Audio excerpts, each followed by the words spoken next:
씨발 계획이 뭐야? 잡히지? 이거.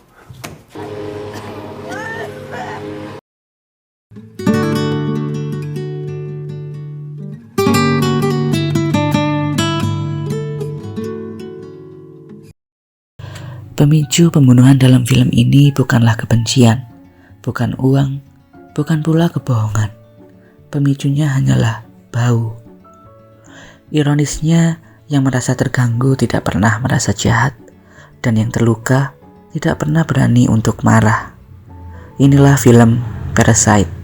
Dari sesuatu yang tak terlihat, lahirlah tragedi yang tak terhindarkan. Setitik cerita, layar menyala, dan kisah pun bermula. Tidak ada hinaan kasar dalam film ini. Tidak ada kata-kata "kamu miskin" yang diucapkan terang-terangan. Yang ada hanya satu hal kecil, bau. Bukan uang, bukan pakaian, bukan pekerjaan, hanya bau. Di dalam film Parasite, bau bukan sekadar aroma tubuh. Ia adalah batas tak terlihat. Ia adalah jarak. Ia adalah pengingat bahwa kamu tidak pernah benar-benar setara. Dan pada akhirnya, bau kecil itu membunuh seseorang. Keluarga Park tidak pernah mengusir keluarga Kim karena miskin.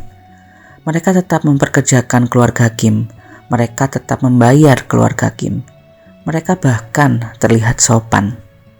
Tapi di balik kesopanan itu, ada satu percakapan.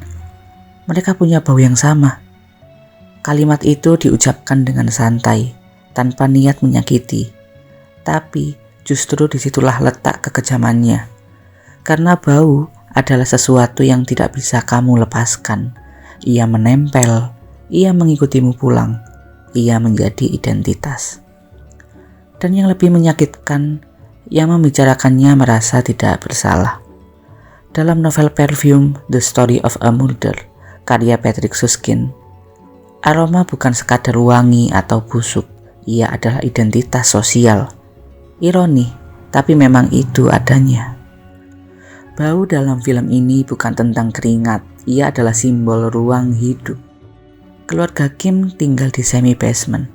Jendela mereka sejajar dengan kaki orang-orang yang lewat. Udara yang masuk adalah asap, debu, dan uap jalanan. Sementara keluarga Park tinggal di atas bukit. Rumah luas, udara bersih, dan ruang terbuka. Bau adalah hasil dari lingkungan, dan lingkungan adalah hasil dari kelas sosial. Sejarawan Alain Corbin pernah menulis bahwa pada abad ke-19, bau menjadi cara masyarakat membedakan kelas. Yang miskin dianggap berbau, yang kaya dianggap bersih, dan sejak saat itu, aroma bukan lagi soal tubuh, tapi soal status. Artinya, yang sebenarnya berbau bukan orangnya, tapi sistemnya. Namun yang disalahkan tetap individu, dan disitulah tragedinya. Dalam film ini, ruang bukan sekadar latar, ia adalah mesin yang memproduksi bau. Perhatikan bagaimana kamera bergerak.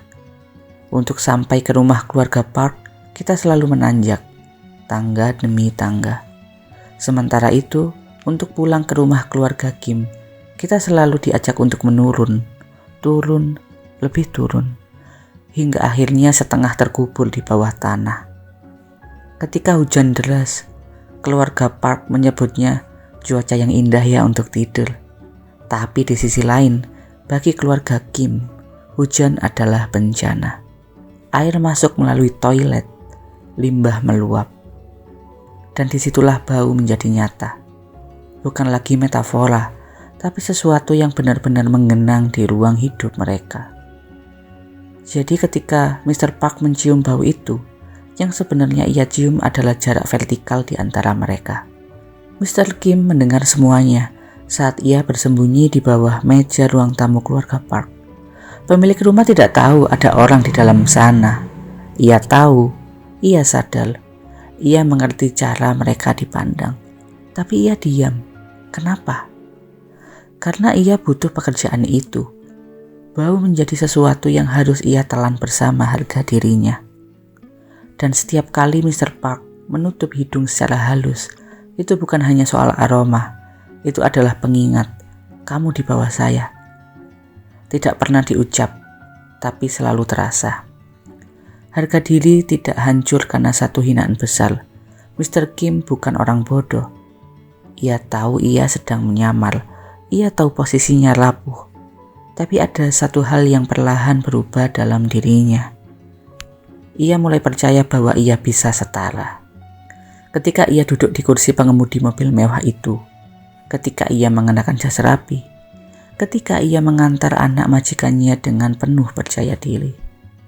Untuk sesaat, ia lupa bahwa sistem tidak pernah benar-benar menerimanya.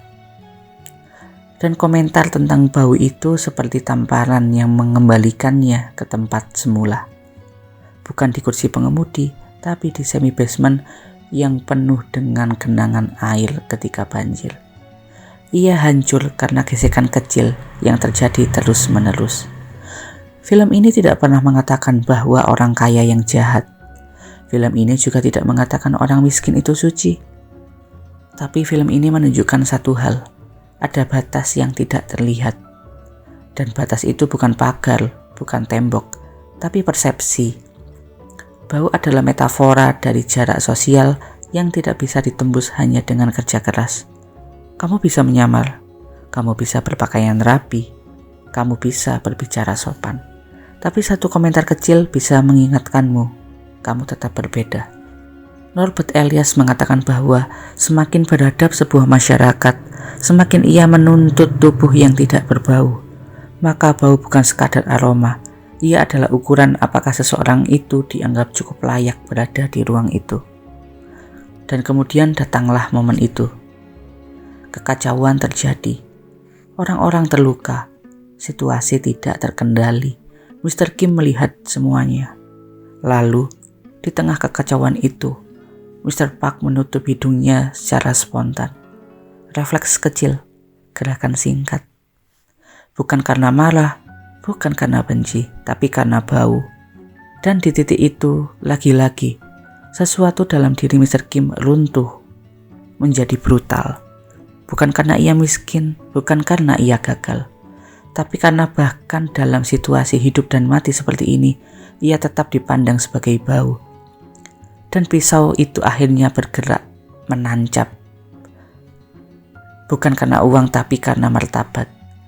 Yang membuat adegan itu begitu mengganggu adalah kesederhanaannya.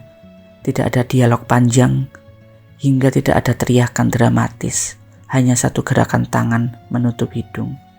Di saat seseorang sekarat di tanah, prioritasnya bukan nyawa, tapi bau.